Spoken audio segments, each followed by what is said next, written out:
Cenzura economică și concentrarea capitalului pe piața informației. Da, toată lumea cred că vine într-o continuare foarte, nu știu dacă previzibilă, dar oricum vine în continuare a ceea ce a spus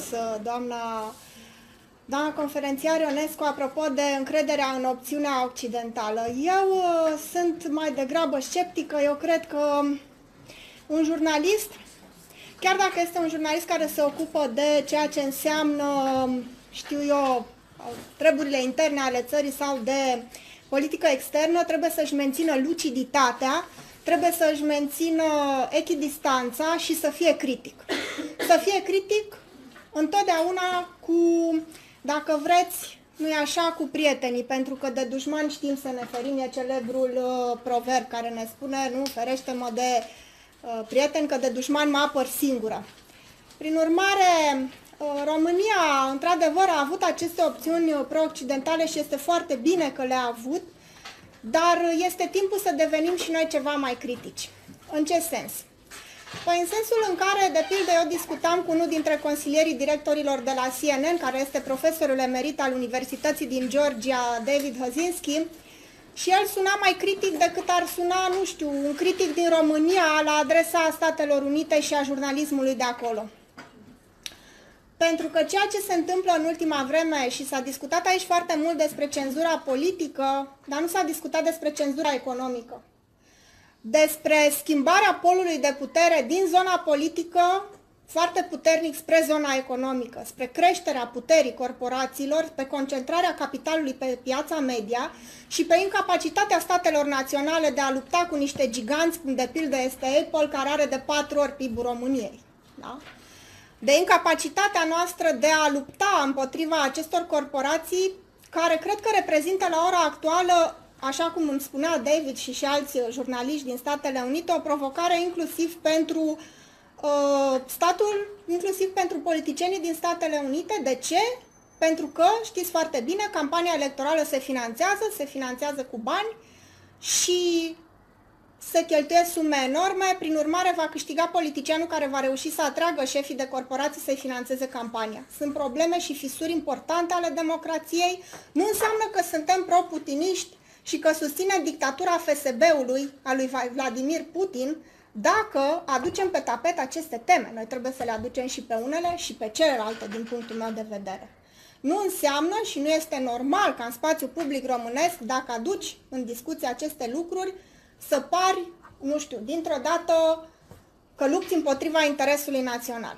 Interesul național e o idee frumoasă, e o idee care există în capul nostru, e o idee relativă, nu absolută. Eu n-am dat mâna pe stradă cu interesul național și cred că nici voi. Da? Deci e un concept la care până la urmă contribuim cu toții.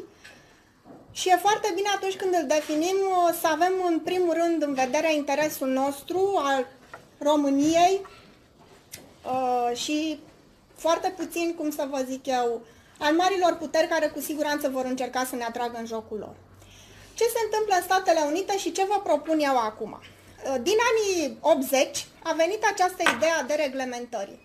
Ideea că ce este bun pentru afaceri este bun pentru societate, ce este bun pentru investitori este bun pentru cetățeni. A rămas nechestionată vreme de 3 decenii de când a venit la putere Ronald Reagan în Statele Unite în 1980 și Margaret Thatcher în Marea Britanie, această idee a dereglementării, a politicilor neoliberale, cum li se spune. Ei, în momentul respectiv nu s-a dereglementat doar piața de capital. Piața de capital însemnând fac niște bani că vând niște pahare și câștig niște bani din bunuri reale sau fac bani din bani, bani pentru că îți dau credite, asigurări și din dobândă, practic, efectiv, am această piață de capital. Nu doar asta s-a dereglementat piața media.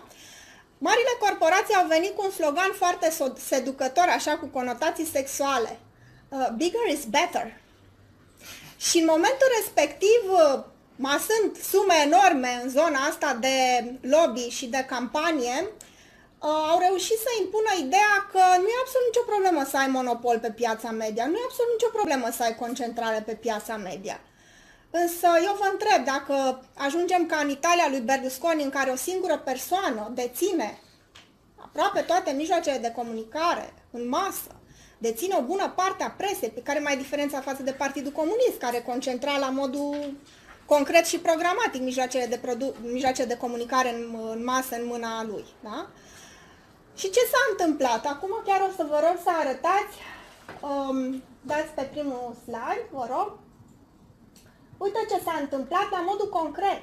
Păi dacă în anul, este de pe Business Insider, nu mi-aparține, dar e un infografic foarte bun, ilustrare grafică, zic eu, sugestivă. În 1983 aveam 50 de companii media care dețineau 90% din piața media, de asta însemnând și edituri, case de producție, case de discuri, film, tot ce vă puteți imagina, mijloace de comunicare, de producție și comunicare în masă.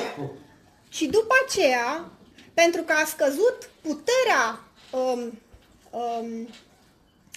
instituțiilor federale de reglementare a câmpului media și s-a impus puternic ideea asta că trebuie să lăsăm piața liberă să funcționeze de capul ei, pentru că prin mecanismul cererii și ofertei totul se va regla de la sine.